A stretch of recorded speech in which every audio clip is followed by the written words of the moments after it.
Communication entails the use of visual clues. These clues provide us with the information necessary to assess the situation and prepare a next step in our social interaction. Body language and facial expressions are our best and most common clues.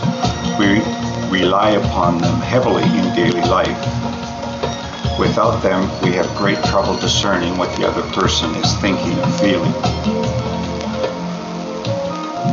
When we are confronted with someone who denies us access to these visual clues, we naturally become confused and maybe angry.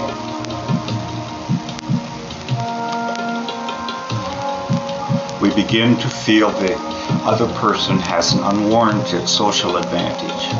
After all, they can read our body and face, and we are left dealing with much less personal information upon which to base our interaction with them.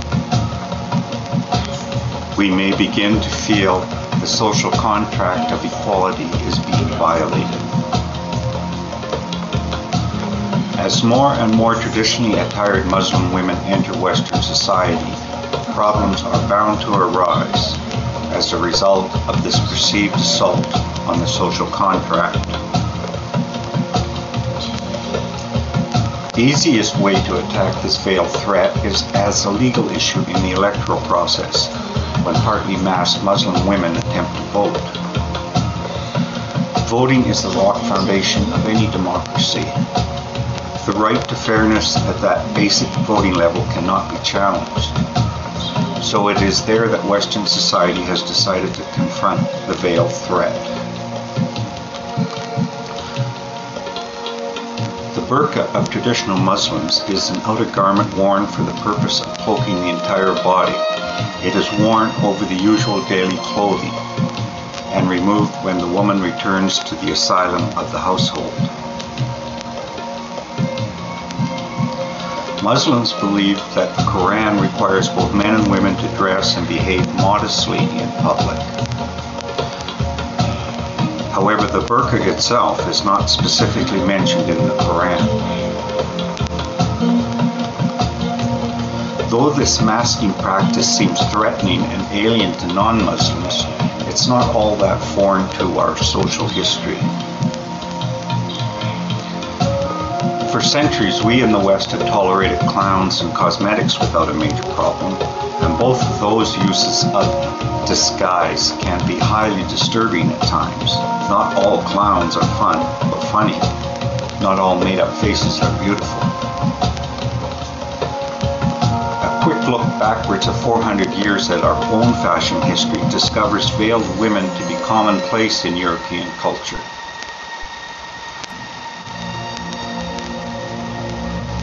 Aspects of this tradition are carried on by many religious orders of nuns right up to the present day. Also, the attire of the Virgin Mary is decidedly Middle Eastern, yet few complain about her fashion choices. She is motherhood personified. The veil has also survived in Western society in the acceptable costume for brides in our wedding ceremonies. In fact, lifting the veil is an important symbolic part of the ritual. Married women may eventually dispose of their wedding dress, but many keep the veil in careful storage as the primary memento of that important occasion in their life. So there are links within our Western heritage with the burqa phenomenon.